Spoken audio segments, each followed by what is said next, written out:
Oi, povo abençoado, tudo bem com vocês? Comigo tudo jóia. Estamos aqui nessa segunda-feira para estudarmos a preciosa, maravilhosa Palavra de Deus. E não é porque está chegando o Natal que a gente vai deixar de estudar o Livro Santo. Eu sei que tem festa, correria para lá e para cá, mas a palavra é prioridade. Então, hoje nós vamos estudar Tito, capítulo 2. Nessa terça-feira, amanhã, vamos estudar Tito, capítulo 3. E na quarta-feira, vamos estudar o livro de Filemon, que é um capítulo só. Mas vocês sabem que às quartas-feiras as aulas são somente para membros exclusivos do canal. Então, se você ainda não é membro do meu YouTube, torne-se, para você ter acesso às aulas das quartas-feiras que passaram e das quartas que virão. Vamos embora então? Tito, capítulo 2, diz assim. Tito 2. Você, porém, fale o que está de acordo com a sã doutrina. Paulo estava preocupado que Tito colocasse obreiros certos em cada igreja que eles tinham começado em Creta.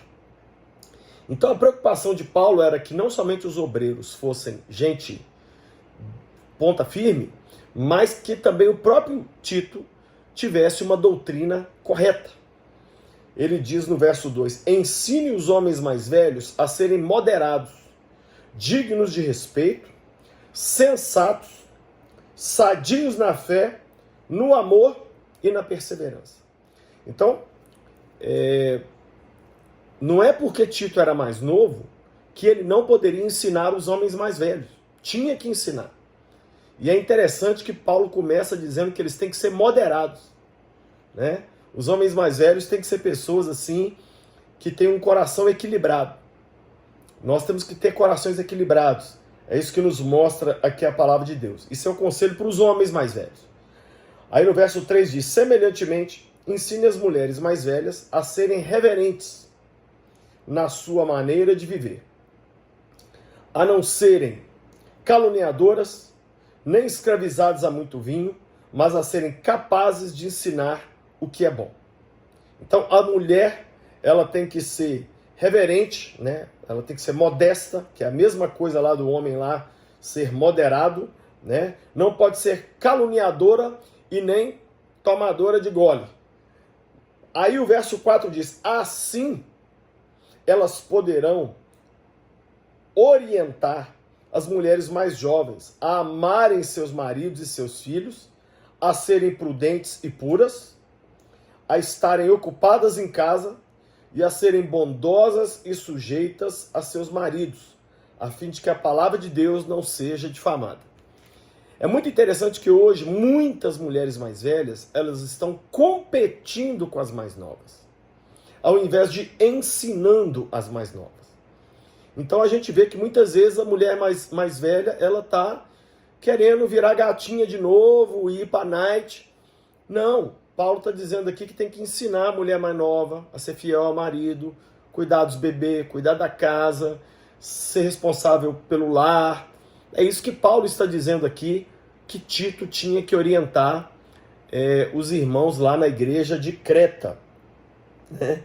Verso 6. Da mesma maneira, encoraje os jovens a serem prudentes.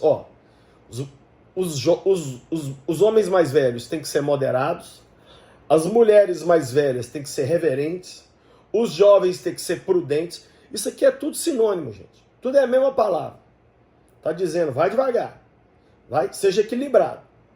Equilibrar. O que está faltando hoje no mundo é equilíbrio. Né? Em tudo, você mesmo, Tito, seja um exemplo para eles, fazendo boas obras. Em seu ensino, mostre integridade e seriedade. Use linguagem sadia, contra a qual nada se possa dizer, para que aqueles que se opõem a você fiquem envergonhados por não poderem falar mal de nós. Então Paulo está dizendo, na sua pregação, você também agora seja moderado. Então sobrou moderação para todo mundo, para os homens mais velhos, mulheres mais velhas, para os jovens e para o próprio Tito. Tito, seja moderado, seja correto, seja prudente no que você fala, para sair tudo bem no final. Verso 9. Ensine os escravos a se submeterem em tudo aos seus senhores, a procurarem agradá-los, a não serem respondões e não roubá-los, mas a mostrarem que são inteiramente dignos de confiança, para que assim tornem em tudo atraente o ensino de Deus, nosso Salvador. Com esse verso, gente, o apóstolo Paulo não estava aplaudindo, nem chancelando a escravidão. Paulo vivia num mundo onde 3/4 da sociedade eram escravos e só 1/4 era de senhores. Então a igreja se compunha quase que basicamente de escravos. Então Paulo estava falando para o escravo dar o exemplo e pregar Jesus através da sua condição física, da sua obediência, das suas respostas, do seu proceder, para tornar em tudo atraente o ensino do nosso Deus. Isso serve para nós hoje como funcionários. Verso 11, porque a graça de Deus se manifestou salvadora a todos os homens. Olha aí, a graça de Deus é para todos os homens.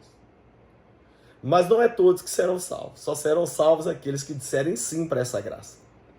Verso 12, ela nos ensina a renunciar às impiedades e às paixões mundanas, e a viver de maneira sensata, justa e piedosa nesta era presente.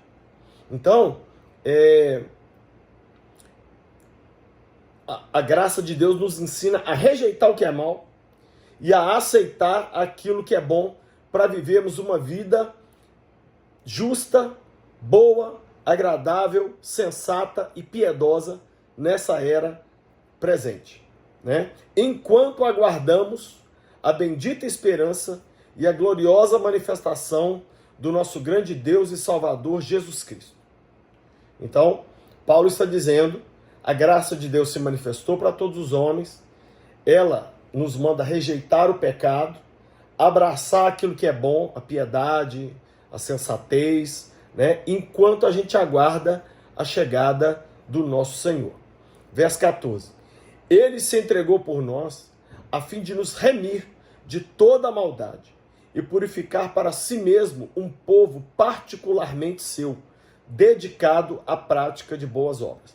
Ou seja, Jesus morreu por nós para nos livrar de toda a maldade e para nos purificar para Ele mesmo, para criar um povo que pratica boas obras. Olha como que a Bíblia é o contrário do que muitas igrejas por aí pregam. Muitas igrejas pregam, faça boas obras, seja bonzinho, que você vai para o céu. É o contrário exato. A graça de Deus nos encontra, aí nós somos transformados, aí a maldade, a gente larga a maldade, aí nós somos purificados e a partir daí, só então, nós começamos a praticar boas obras. Então não praticamos boas obras para sermos salvos. Praticamos boas obras porque fomos salvos. Ok? E aí no último verso ele diz, e é isso que você deve ensinar, exortando-os e repreendendo-os com toda a autoridade. Ninguém o despreze. Então lembre que Paulo estava aqui dando conselhos para Tito, para ele colocar os líderes certos nas igrejas de Creta. E basicamente o que esse capítulo ensina para os mais velhos, para as mulheres, para os jovens, para o próprio Tito, para todo mundo seja prudente, seja sensato, tenha harmonia, seja equilibrado. Você tem equilíbrio?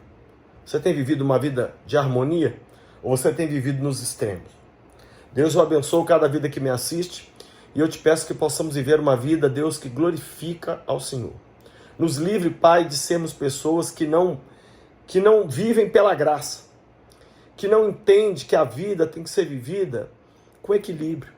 Ajuda-nos, Deus, a sermos essas pessoas que vão te louvar, que vão te exaltar, que vão viver para a tua glória. Eu abençoo cada um, cada uma. E eu declaro tua bênção para cada vida. No nome de Jesus. Amém. Amém? Se você gostou da aula de hoje, me dá um like aí, né? Se inscreve no nosso canal. Comenta aqui embaixo o que você achou. Lembrando que amanhã vamos estudar o capítulo 3 de Tito. E quarta-feira vamos estudar Filemon. Mas as aulas das quartas são somente para membros exclusivos do canal.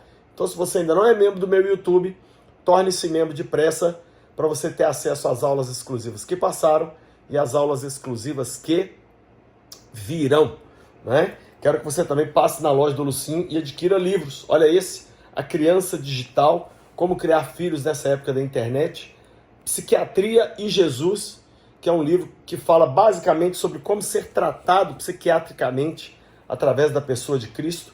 O Refúgio Secreto, um livro maravilhoso sobre uma cristã que salvou a vida de milhares de judeus durante a Segunda Guerra. Tem esse livro, Cartas de um Diabo ao Seu Aprendiz, um livro maravilhoso do C.S. Lewis, e um dos livros que mais me tocou, O Impostor que Vive em Mim. Todos esses livros estão na loja do Lucinho.com.br, lá também tem muitas camisetas, pulseirinhas, vestidos, camisas, e nas compras acima de R$170, o frete é grátis para todo o Brasil. Por último, queremos te convidar para nossas caravanas para Israel. Vamos ter em setembro de 2024 a nossa caravana para as Ilhas Gregas, um cruzeiro marítimo pelas Ilhas Gregas e Israel. Um mês depois, em outubro, vamos para Dubai e Israel. E em março de 2025, vamos para Turquia e Israel. Acesse hoje o site viagemcomlucinho.com.br, veja lá as formas de pagamento, veja lá o roteiro, né? Faça a sua inscrição e venha conosco nessa viagem maravilhosa que vai transformar a sua vida. Te vejo amanhã na aula e seja louco por Jesus.